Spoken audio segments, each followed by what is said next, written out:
kami ng diesel po. Sa ngayon po ay dito kami sa gitna ng dagat. Naubusan po kami ng diesel.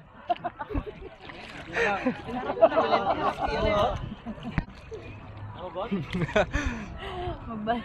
Tama po namin ang rescue. 3 araw na kayo palutang-lutang.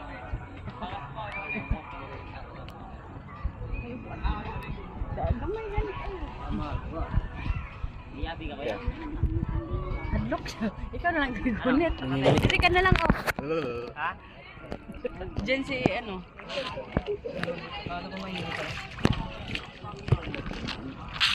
Papunta na tayong Palawan. Sa mga nara. Balsa daw, balsa guys. Lipat, naubusan ng gas. Mahal kasi ng gas ngayon eh. Naubusan.